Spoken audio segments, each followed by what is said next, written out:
Hello guys, welcome back to GDC classes. आज की हम इस फार्मास्यूटिकल जूरिस्प्रूडेंस सीरीज को कंटिन्यू करते हुए पार्ट 2 देख रहे हैं, the narcotic drugs and psychotropic substance act 1985 का। लास्ट वीडियो में हमने देखा था, लास्ट पार्ट में हमने देखा था इंट्रोडक्शन इवोल्यूशन देखा था, एनडीपीएस का इंपॉर्टेंट डेट्स, देन उसके बाद हमने चैप्टर्स के बारे में पढ़ा, हमने ऑब्जेक्टिव्स देखे, देन हमने इंपॉर्टेंट पॉइंट्स देखे, देन हम लास्ट में डेफिनेशन कर चुके थे। डेफिनेशन के लास्ट पार्ट में मैंने ओपीएम वाला जो पॉइंट है आपको ऑन होल्ड रखने बोला था, वो पॉइंट मैं आज क्लियर करूंगी। So let us move towards it. जो ओपीएम वाला पार्ट था, मैं वापस से बता देती हूँ। ओपीएम मैंने बताते समय उसको सही बताया था, but while writing I have written it as a not more than 0.2%. So actually opium का मतलब क्या होता है, ओपीएम की डेफिनेशन क्या होती है, वो मैं आपको बताती हूँ। ओपीएम ये है coagulated juice of opium poppy. यहाँ तक सारी चीजें क्लियर थी। बाद में चीज आई थी कि वो जो मिक्सचर है, ओपीएम में और चीजें क्या इंक्लूड होती है। ओपीएम का मतलब ये भी होता है कोई भी मिक्सचर, एनी मिक्सचर विद और without any neutral substance, with और without any neutral substance. Neutral मतलब स्टेबिलाइजिंग सब्सटेंस भी बोल सकते हैं, न्यूट्रल सब्सटेंस और मटेरियल, एक्सक्लूडिंग प्रिपरेशन, यहाँ पे लिखा था excluding preparation containing less than 0.2% of morphine. तो इसका मतलब क्या होता है कि यहाँ पे कहा गया है कि ओपीएम की प्रिपरेशन का मतलब है जिसमें मोर देन 0.2% ऑफ मॉर्फिन होगा तो उसको नार्कोटिक ड्रग्स के कैटेगरी में माना जाता है। ठीक है, अगर ये लेस देन 0.2% है then it is not consider as a abusing substance. Got it? ऐसा था वो। तो मैं वापस से एक बार क्लियर करवा दूं, ओपीएम का मतलब कोएगुलेटेड जूस होता है ओपीएम पॉपी का, और कोई भी मिक्सचर हो विद और without neutral material excluding preparation जिसके पास लेस देन 0.2% ऑफ मॉर्फिन है, उनको हम एनडीपीएस के कैटेगरी में नहीं गिनते। जो 0.2% के ज्यादा मॉर्फिन होगा जिस भी प्रिपरेशन में, उसको हम ओपीएम की कैटेगरी या ओपीएम डेरिवेटिव के कैटेगरी में ढूंढते हैं। ठीक है, देन इसके बाद हमने ओपीएम डेरिवेटिव्स के बारे में पढ़ा था। ओपीएम डेरिवेटिव्स पर कुछ एक्स्ट्रा पॉइंट्स है जो कि मैं अभी कवर करवाने वाली हूँ। ओपीएम डेरिवेटिव्स का मतलब ये भी होता है एनी मेडिसिनल ओपीएम को भी बोला जाता है opium derivative. Then prepared opium को बोला जाता है opium derivative. Then phenanthrene ring जो होती है, फिनैंथ्रीन अल्कोलॉइड, उसको भी क्या बोला जाता है, नेमली मॉर्फिन हो गया, कोडीन हो गया, थीबेन हो गया। सो अल्कोलॉइड, मॉर्फिन, कोडीन एंड थीबेन, ये जो अल्कोलॉइड्स है वो ओपीएम डेरिवेटिव्स के कैटेगरी में आते हैं। डायएसिटिल मॉर्फिन एंड हेरोइन, वो इस कैटेगरी में आते हैं। एंड ऑल दी प्रिपरेशन, सारी जो preparation, all preparation containing more than, याद रखो, मोर देन 0.2% ऑफ मॉर्फिन, उनको कहा जाता है opium derivative. Got it? Clear हो गया ये पॉइंट। अब हम मूव करते हैं नेक्स्ट। आज की हम इस टॉपिक में देखने वाले इलिसिट ट्रैफिक किसको कहते हैं, इलिसिट ट्रैफिक को प्रिवेंट करने के लिए एनडीपीएस एक्ट कैसे मदद करता है। इलिसिट ट्रैफिक मतलब क्या होता है, इलिसिट मतलब इलीगल और ट्रैफिकिंग मतलब आवाजाही। जो मूवमेंट्स है ड्रग की या साइकोट्रोपिक सब्सटेंस की, जो भी मूवमेंट्स है उसको प्रोहिबिट करना, इन द सेंस वही होता है इलिसिट ट्रैफिक। सो इलिसिट ट्रैफिक का मतलब क्या होता है, cultivating any coca plant, cultivating या गैदरिंग। कल्टिवेटिंग या गैदर करना कोई भी कोका प्लांट को, ये क्या है, इलिसिट ट्रैफिक के कैटेगरी में आता है। फर्स्ट पॉइंट इज कल्टिवेटिंग या गैदर करना कोई भी कोका प्लांट को, it is consider as illicit trafficking. Then cultivating, C लिखती हूँ मैं तो आप समझ जाना, C for cultivating the opium poppy को कल्टिवेट करो, उगाना मतलब कल्टिवेट करना, या कोई भी एनी कैनाबिस प्लांट, कोई भी कैनाबिस का प्लांट या कोई भी ओपीएम पॉपी, इसको भी कल्टीवेट करना जो है वो इलिसिट ट्रैफिकिंग के अंडर आता है। पहले तो कोका प्लांट का कल्टीवेशन या गैदरिंग, कल्टीवेशन ओपियम पॉपी का और एनी कैनबिस प्लांट का ये चीज भी आता है under illicit trafficking. Third is engaging in, किसी भी चीज में एंगेज हो, जैसे कि एंगेज हो आप खुद मैन्युफैक्चरिंग में, प्रोडक्शन में, पोजेशन में, सेल में, इंपोर्ट में, एक्सपोर्ट में, ट्रांसपोर्टेशन में, etcetera of this narcotic and narcotic drugs and psychotropic substance, तो उसको कहा जाता है illicit trafficking because it is not allowed as per this act. Then आप कोई भी चीज, फोर्थ है you are dealing in this substances, NDPS के सब्सटेंस के साथ भी आप डील कर रहे हो, देन इट कंसिडर एज, आप एनडीपीएस सब्सटेंस की डील कर रहे हो तो भी ये इलीगल है। ठीक है, सो कल्टीवेट या गैदर करना कोका प्लांट इलीगल, कल्टीवेशन करना ओपियम पॉपी का या कोई भी कैनाबिस प्लांट का इलीगल, आप एंगेज हो कोई भी ये एनडीपीएस सब्सटेंस के production, manufacturing, possession, sale, import, export, transportation, इन सारी चीजों के लिए इट इज इलीगल। आप अगर डीलिंग कर रहे हो एनडीपीएस सब्सटेंस को लेके, that is illegal. Then fifth चीज क्या है, फिफ्थ चीज कहती है अगर आप हैंडल करते हो, हैंडलिंग और letting any premises for use, premises को इन चीजों के लिए देना, एनडीपीएस सब्सटेंस की डीलिंग के लिए देना इज इलीगल। देन उसके बाद फाइनेंसिंग करना कोई भी एक्टिविटी को फाइनेंसिंग करना, financing of any activity, financing of any activity himself or through any person for doing the NDPS Act में डील करना, उस चीजों को फाइनेंस करना, बढ़ावा देना is again illegal. Then giving shelter to those person जो इस पर्टिकुलर एक्टिविटी में इन्वॉल्व है, so sheltering of those person who are involve in this act, NDPS substance के डीलिंग में इन्वॉल्व है, उस सब्सटेंस को शेल्टर देना is again illegal. And last is encouraging या असिस्टिंग, एनकरेज करना या असिस्ट करना या कंस्पायर करना, प्लानिंग करना for doing any things which is illegal related to this NDPS act, NDPS substance is again illicit trafficking. So जो NDPS act है ये सारी चीजों को क्या करता है, प्रोहिबिट। ठीक है, सो यहाँ पे प्रीमाइसेस, कोई भी प्रीमाइसेस अगर तुम एनडीपीएस सब्सटेंसेस के डीलिंग के लिए दे रहे हो without government permission, without government not knowing this, so it is illegal. आप कोई भी चीजों को फाइनेंस कर रहे हो, किसी भी पर्सन को फाइनेंस कर रहे हो, कोई भी फर्म को फाइनेंस कर रहे हो जो एनडीपीएस सब्सटेंस से डील कर रही है, इलीगल डीलिंग कर रही है, तो आप गलत हो, आप इलिसिट ट्रैफिकिंग में हो। आप किसी को शेल्टर दे रहे हो ऐसे पर्सन को जो एनडीपीएस सब्सटेंस से डील कर रहा है, देन आप इलिसिट ट्रैफिकिंग में हो। या फिर आप असिस्ट कर रहे हो या प्लान कर रहे हो कोई भी इलीगल मूव जो कि एनडीपीएस सब्सटेंस, एनडीपीएस एक्ट के खिलाफ है, then it is an illegal illicit trafficking. Then next is officers and authorities. ठीक है, ये अथॉरिटीज एंड ऑफिसर्स किसके अंडर आता है वो सब देखेंगे। तो दो टाइप के ऑफिसर होते हैं, एक तो नार्कोटिक कमिश्नर होते हैं एंड दूसरा NDPS consultative committee. Now narcotic commissioner जो है उसको कौन अपॉइंट करता है, उनको कौन अपॉइंट करता है, हमारा CG, that is central government appoint करता है। क्यों अपॉइंट करता है, इनका जो काम होता है, उनका जो फंक्शंस होता है, क्या क्या फंक्शंस होता है नार्कोटिक कमिश्नर का। सो नार्कोटिक कमिश्नर का फंक्शन होगा, पहले तो क्या करेगा, सुपरविजन करता है कौन से एरियाज का जहाँ पे उगा रहा है, कल्टीवेशन हो रहा है ओपियम पॉपी का। देन उसके बाद वो क्या करेंगे, सुपरविजन करेंगे जहाँ पे ओपियम पॉपी का कल्टीवेशन हो रहा है या ओपियम पॉपी का प्रोडक्शन भी हो रहा है किसी भी जगह पे, उसका सुपरविजन करना, या तो फिर कोई भी अदर फंक्शन जो गवर्नमेंट उनको देती है, सेंट्रल गवर्नमेंट ने उनको दिया है वो वाले फंक्शन। ठीक है, एंड इनको नार्कोटिक कमिश्नर को असिस्ट करने के लिए स्टेट गवर्नमेंट क्या करती है, ऑफिसर्स को अपॉइंट करती है। ये चीज याद रखना, गॉट इट। तो नार्कोटिक कमिश्नर एक बॉडी है इसके अंदर जिसके पास अथॉरिटी रहती है कि वो सुपरवाइज करते कोई भी कल्टीवेशन जहाँ पे हो रहा हो ओपियम पॉपी का, वहाँ पे जहाँ पे प्रोडक्शन हो रहा हो ओपियम का, वहाँ पे, एंड अदर फंक्शन जो कि सेंट्रल गवर्नमेंट उनको इंटरेस्ट करती है। और जो स्टेट गवर्नमेंट है वो असिस्ट करती है इन ऑफिसर को by appointing such other officer as required. ठीक है, नेक्स्ट इज हमारी एनडीपीएस की consultative committee, that is narcotics drug and psychotropic substance act की कंसल्टेटिव कमेटी। ये efficient administration, constituted for efficient administration के लिए है of this act. Efficient administration के लिए इनको कंस्टिट्यूट किया गया है कि ये पर्टिकुलर एक्ट को वो एफिशिएंटली एडमिनिस्टर या इम्प्लीमेंट कर पाए।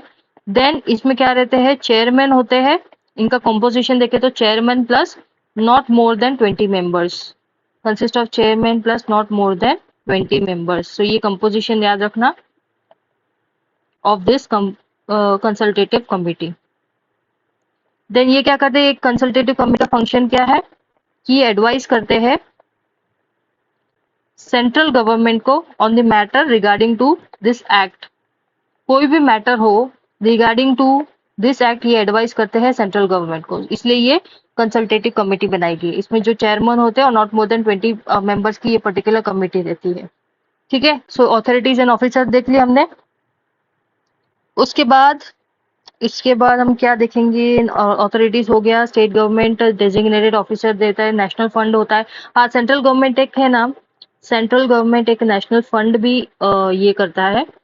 सेंट्रल गवर्नमेंट नार्कोटिक सब्सटेंसेस के लिए एक फंड निकालता है, नेशनल फंड, ताकि जो जो ड्रग अब्यूज से निकालने वाली एक्टिविटी है उसको फंडिंग दे सके। तो एक नेशनल फंड भी है जिसको हमारा जो गवर्नमेंट है, सेंट्रल गवर्नमेंट, वो डील करता है।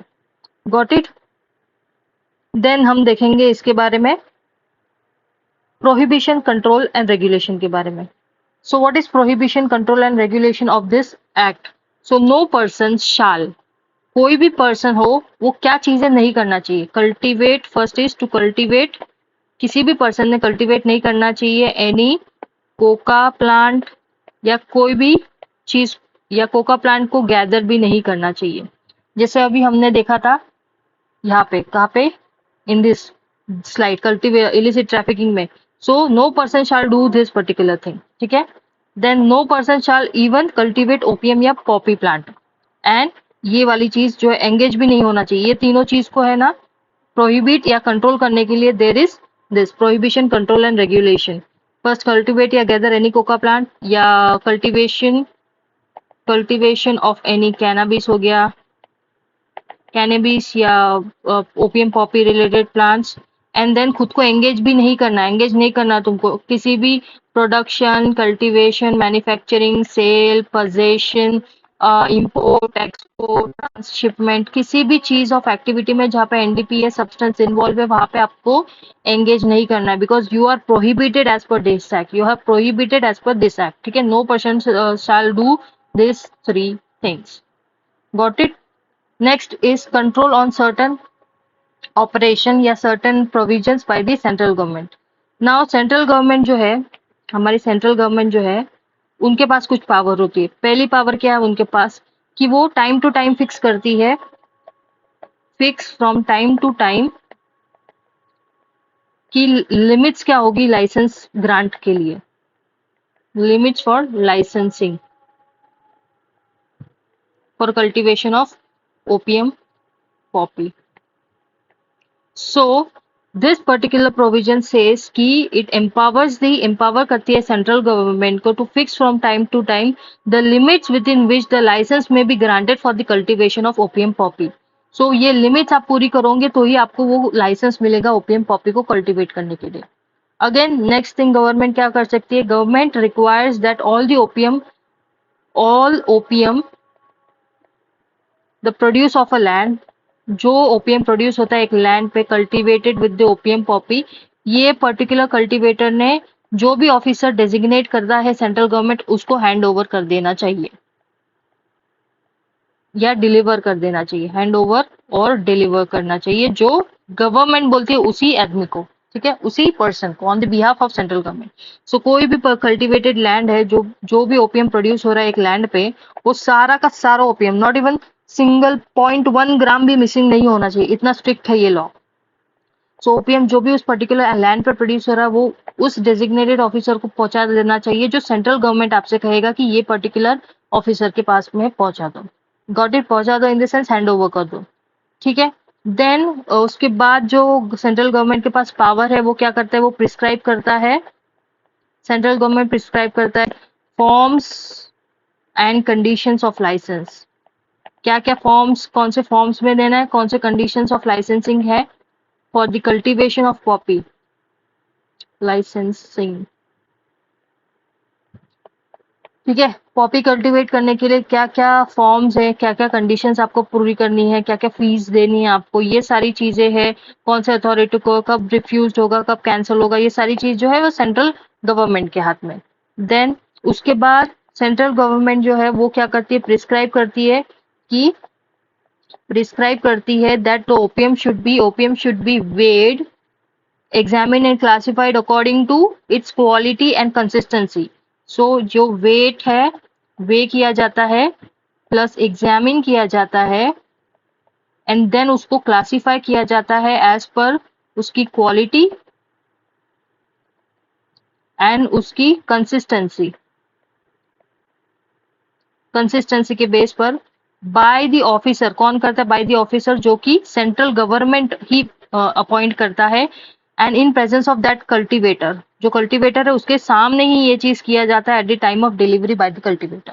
सो इसमें क्या होता है कि सेंट्रल गवर्नमेंट प्रिस्क्राइब करेगा कि जो ओपीएम है वे या एग्जामिन किया जाएगा, वो किसके सामने ही किया जाएगा? तभी किया जाएगा जब ये ओपीएम प्रोड्यूसर जो है, जब ओपीएम देने आएगा उस पर्टिकुलर ऑफिसर को, तो ये पर्टिकुलर ऑफिसर जो है सेंट्रल गवर्नमेंट ही उसको अपॉइंट करता है। तो ये ऑफिसर जो है कल्टीवेटर के सामने वे करेगा, एग्जामिन करेगा, एंड देन क्लासिफाई करेगा कि वो ओपीएम कौन से कैटेगरी में है based on quality and consistency of this preparation या प्रोडक्शन। ठीक है। देन उसके बाद आता है ऑफेंसेस एंड पेनाल्टीज से पहले there are certain more provisions. So prescribe हो गया। देन उसके बाद हम देखेंगे एम्पावर करता है सेंट्रल गवर्नमेंट, ये पर्टिकुलर एक्ट सेंट्रल गवर्नमेंट को एम्पावर करता है कि वो टाइम टू टाइम फिक्स करे जो प्राइजेस कल्टीवेटर को पे करनी है। ठीक है, ये भी कौन डिसाइड करता है? Central government. देन उसके बाद requirement of the that opium delivered by cultivator if found as a result required that opium delivered by the cultivator जो है वो adulterated है, सो उसको सीज करने का जो है वो अधिकार है। सो ओपीएम अगर adulterated फाउंड होता है सो उसको सीज करने की पावर भी है उस ऑफिसर के पास में, जो कि सेंट्रल गवर्नमेंट ने अपॉइंट किया गया है। ठीक है, तो अब तक के हमने कितना देखा? This are all the central government का पावर। ठीक है, वो टाइम टू टाइम फिक्स करेगा क्या लिमिट्स होगी लाइसेंसिंग पे, वो ओपीएम जो प्रोड्यूस हो रहा है वो आपको ऑफिसर को हैंड ओवर करना है, जो कि सेंट्रल गवर्नमेंट अपॉइंट करेगा। सेंट्रल गवर्नमेंट प्रिस्क्राइब करता है फॉर्म्स एंड कंडीशंस क्या है लाइसेंसिंग लेने के लिए, क्या क्या क्वालिफिकेशन एलिजिबिलिटी है, इसकी भी एलिजिबिलिटी क्राइटेरिया है, सोचो। देन उसके बाद प्रिस्क्राइब करेगा ओपीएम को वे एंड एग्जामिन करना है, क्लासीफाई करेगा क्वालिटी एंड कंसिस्टेंसी की बेसिस पे। Then time to time fix करेगा कि प्राइसेस कितनी पे करनी है कल्टीवेटर को। ओपीएम अगर अडल्टरेटेड हुआ तो उसको सीज करेगा। कौन सीज करेगा? जो ऑफिसर है, वो पर्टिकुलर ऑफिसर है, अपॉइंट किया गया है सेंट्रल गवर्नमेंट में, उसके पास वो रिस्पॉन्सिबिलिटी है कि वो सीज करे उस चीज को। देन उसके बाद जो कंडीशंस है of license for manufacture of manufactured drug, the authorities by which it should be granted, and उसकी जो फीस है वो सारी चीजें ग्रांटेड प्लस फीस। सो ये सारी चीजें जो है वो सेंट्रल गवर्नमेंट के पास है कि जो कंडीशन है आपको मैन्युफैक्चर करना है उस मैन्युफैक्चर ड्रग का, उस पर्टिकुलर एनडीपीएस ड्रग को आपको मैन्युफैक्चर करना है, तो उसके लिए आपको लाइसेंस किस तरह से ग्रांट होगा, आपकी फीस क्या है, ये सारी चीजें जो कंडीशन है उस लाइसेंस के लिए, वो भी कौन? हमारा सेंट्रल गवर्नमेंट अपॉइंट करता है। सेंट्रल गवर्नमेंट ये भी फॉर्म्स एंड कंडीशन प्रिस्क्राइब करता है, फॉर्म्स एंड कंडीशंस प्रिस्क्राइब करता है लाइसेंसिंग लेने के लिए। फॉर लाइसेंस, अगर आपको मैन्युफैक्चर करना है, पजेस करना है, सेल करना है, ट्रांसपोर्ट करना है, इंपोर्ट करना है, एक्सपोर्ट करना है, जो भी चीजें है वो सारी फॉर्म्स एंड कंडीशन भी सेंट्रल गवर्नमेंट के पास है। सेंट्रल गवर्नमेंट भी है, सेंट्रल गवर्नमेंट इटसेल्फ प्रिस्क्राइब करता है कौन सी पोर्ट अथॉरिटीज है या कौन सी अदर प्लेसेस है जहाँ पे एनी काइंड ऑफ सब्सटेंसेस है, एनडीपी प्लेसेस, पहले लिख लेते, प्लेसेस पोर्ट्स एंड प्लेसेस है जहाँ पे एनडीपीएस सब्सटेंस जो है इम्पोर्ट होगा, दूसरे कंट्री से इम्पोर्ट हो सकता है, वो सारी चीजें, वो सारे पोर्ट्स या वो सारी प्लेसेस जो है वो सेंट्रल गवर्नमेंट ही डिसाइड करता है कि कहाँ से इम्पोर्ट या कहाँ से वो ग्रांट होगा। ठीक है, this is all is the power of central government. So there are 4, 5, 6, 7, 8, 9 powers of central government, and ये याद रखना जरूरी है। Got it? So this was about the powers, control and provisions हमने देख लिया। अब हम लास्ट में देखेंगे ऑफेंसेस एंड पेनाल्टीज के बारे में। Offences and penalties kind of big one, so हम इसको थोड़ा डिटेल में कवर करेंगे, and even it is important from exam perspective. So पहली जो, एंड इसमें जो मोस्ट ऑफ चीजें इतना याद रखना, जो ऑफेंसेस एंड पेनाल्टीज है उसमें मोस्ट ऑफ चीजें, मोस्टली सारी जो ऑफेंस एंड उसके बाद जो जेल टर्म होगा या पे पेनाल्टी जो होगी वो सेम है, सिमिलर है मोस्ट ऑफ केसेस में। ठीक है। सो ऑफेंसेस एंड पेनाल्टीज में पहले आता है offences which is related to, in relation to poppy plant. Poppy plant के रिलेशन में या ओपीएम के रिलेशन में, related to transport, sale, purchase, import and export.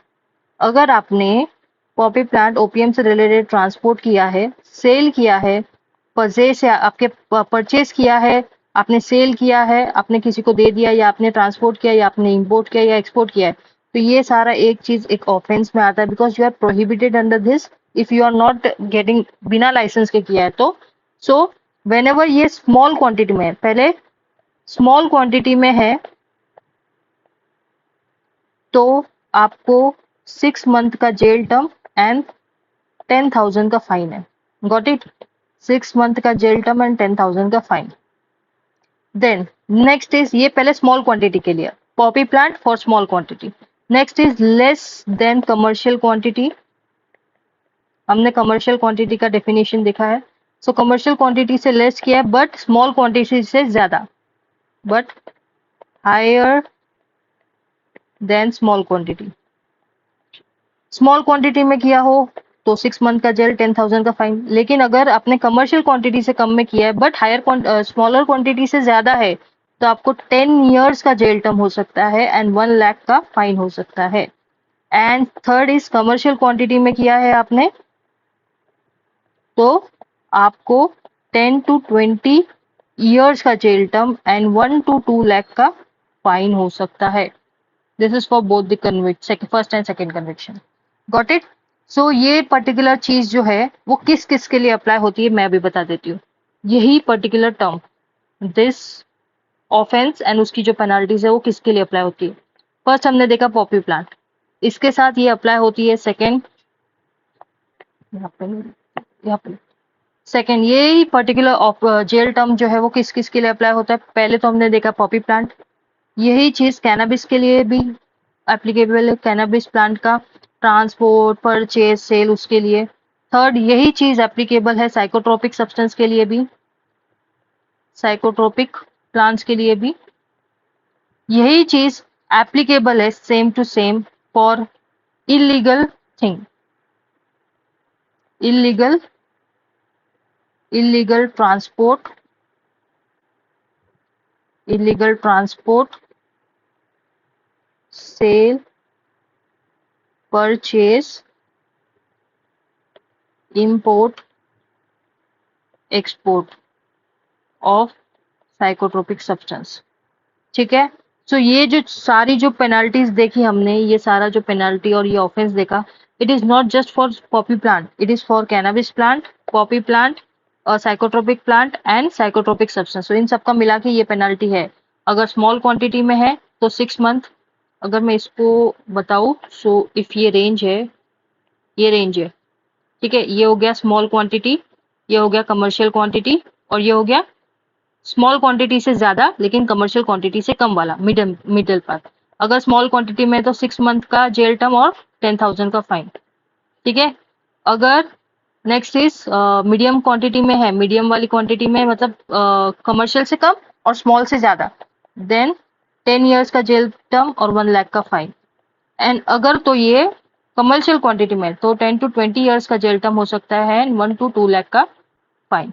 सो ये स्केल याद रखो, ये स्केल से आपको डेफिनेटली याद रहेगा, स्मॉल, मीडियम, कमर्शियल। और ये चीजें किसके लिए एप्लीकेबल है? पॉपी प्लांट के लिए एप्लीकेबल है। कैनाबिस प्लांट का अगर आप कर रहे हो transport, sale, purchase, import, export, या साइकोट्रोपिक प्लांट्स का कर रहे हो या साइकोट्रोपिक सब्सटेंस का कर रहे हो, सारे के लिए ये पर्टिकुलर एप्लीकेबल है पेनाल्टी। देन पेनाल्टी जो है वो कोका प्लांट से रिलेटेड हम देखेंगे। Third for is coca plant. आपने ऑफेंस किया है in relation to coca plant का, ट्रांसपोर्ट किया हो, सेल या परचेज, देन आपको 10 years का जेल टर्म है एंड 1 लाख का फाइन है। 10 साल के लिए जेल टर्म में जाओ एंड 1 लाख का फाइन।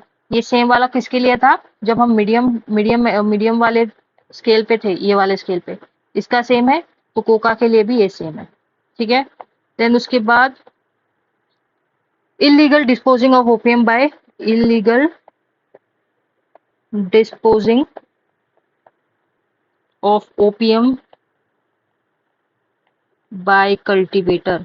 जो कल्टीवेटर है वो इलीगली डिस्पोज कर देता है ओपियम को, ठीक है। सो उसकी जो सजा है वो है 10 से 20 साल की जेल एंड 1 to 2 लाख का फाइन। ये कौन से कैटेगरी में आता है, ये हमारा जब कमर्शियल क्वांटिटी में हमने देखा था, दिस वाला कमर्शियल क्वांटिटी 10 to 20 वाला years and 1 to 2 lakh. So same illegal disposal के लिए भी है। सो आप ऐसे रिलेट करके पढ़ोगे ना तो आपको याद अच्छे से आएगा। नेक्स्ट उसके बाद आता है फिफ्थ टर्म्स। अगर आप फाइनेंसिंग कर रहे हो, हाँ ठीक है, मैं ये बता देती हूँ कि ये इलीगल डिस्पोजिंग वाला एक कैटेगरी 1। सेकेंड इसी में इंक्लूड है, सेकेंड इज एक्सटर्नल डीलिंग कर रहे हो आप किसी एनडीपीएस सब्सटेंस की। एक्सटर्नल डीलिंग मतलब dealing is also prohibited, right. तो एक्सटर्नल डीलिंग कर रहे हो एनडीपीएस की, या फिर आप अपना प्रीमाइसेस दे रहे हो for dealing with this commission of this offence, या फिर आप फाइनेंसिंग कर रहे हो इस ऑफेंस के लिए, फाइनेंसिंग दे रहे हो, financing this illicit traffic. Then इन सब के लिए यही टर्म है, this term, that is 10 to 20 years का jail term and 1 to 2 lakh rupees का फाइन, ठीक है। सो आपके लिए इजी हो गया, अगर हम इस तरह से क्लासिफाई करें तो इजी हो गया। Got it. नाउ लास्ट के 2-3 बचे हैं। फिफ्थ वाला हम देखते हैं। फिफ्थ थिंग, लाइसेंसी अनेबल टू मेंटेन अकाउंट। अगर आपके पास लाइसेंस है तो आप लाइसेंसी हो गए एंड आपने अकाउंट को मेंटेन नहीं किया, अकाउंट को मेंटेन नहीं किया ऑफ, या फिर you fail to produce licence,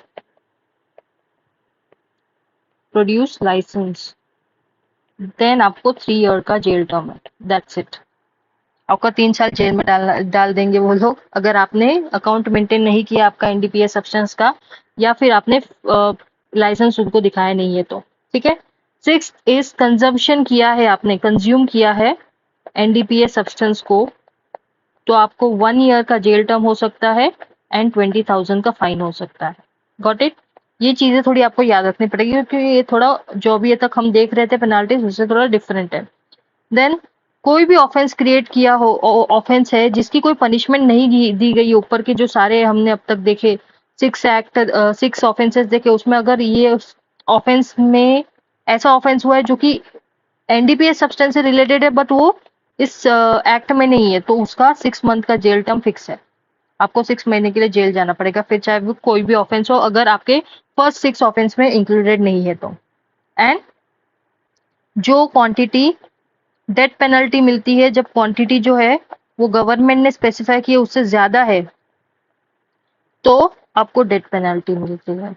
सो ये ऐसा प्रोविजन है जिसमें डेथ पेनल्टी भी मिल सकती है। Got it. सो एक बार फटाक से रिवाइज कर देते हैं हम लोग कि क्या क्या चीजें हमने देखी। पहले हमने देखा ऑफेंसेस एंड पेनाल्टीज, इसमें क्या था, पॉपी प्लांट से रिलेटेड हो, कैनाबिस हो, साइकोट्रोपिक प्लांट हो या साइकोट्रोपिक सब्सटेंस हो, अगर तो स्मॉल क्वांटिटी में है, स्मॉल क्वांटिटी में होगा तो 6 मंथ का जेल और 10,000 का फाइन। अगर स्मॉल क्वांटिटी से ज्यादा लेकिन कमर्शियल क्वांटिटी से कम है, मीडियम में है, तो 10 ईयर्स का जेल या 1 लाख का फाइन। अगर कमर्शियल क्वांटिटी में है तो 10 to 20 ईयर्स का जेल एंड 1 to 2 लाख का फाइन।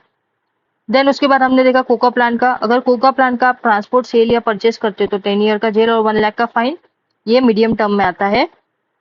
एंड इलीगल डिस्पोजिंग कर रहे हो ओपीएम का, या एक्सटर्नल डीलिंग कर रहे हो एनडीपीएस सब्सटेंस का, या आपका प्रीमाइसेस दे रहे हो डीलिंग के लिए, या आप फाइनेंस कर रहे हो इलिसिट ट्रैफिकिंग को, तो 10 to 20 ईयर्स का जेल एंड 1 to 2 लाख का फाइन। देन उसके बाद ये चीजें आपको याद रखनी है कि अगर आप लाइसेंस प्रोड्यूस नहीं करते या अकाउंट मेंटेन नहीं करते तो 3 साल का जेल। अगर तो आप कंज्यूम करते हो एनडीपीएस सब्सटेंस को, कोई भी नार्कोटिक ड्रग्स या साइकोट्रोपिक सब्सटेंस को, तो 1 ईयर का जेल एंड 28,000 का फाइन। अगर आप ऑफेंस क्रिएट करते हो एनडीपीएस सब्सटेंस, अगर कोई भी ऑफेंस जो है 1 to 6 में नहीं आ रहा, 1 to 6 कैटेगरी में है ही नहीं, लेकिन वो एनडीपीएस सब्सटेंस से रिलेटेड ऑफेंस है, तो आपको 6 मंथ का जेल होगा। एंड क्वांटिटी गवर्नमेंट ने स्पेसिफाई की और उससे ज्यादा है तो डेथ पेनल्टी भी हो सकती है। So this was all about NDPS act. हमने अब तक पूरा एनडीपीएस एक्ट प्रॉपरली देख लिया है, सारे चीजें, कंट्रोल प्रोविजन सारा चीजें देख लिया है।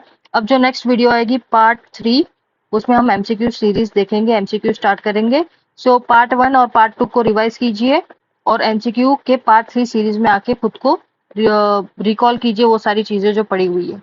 So thank you, stay tune to GDC classes for more further updates.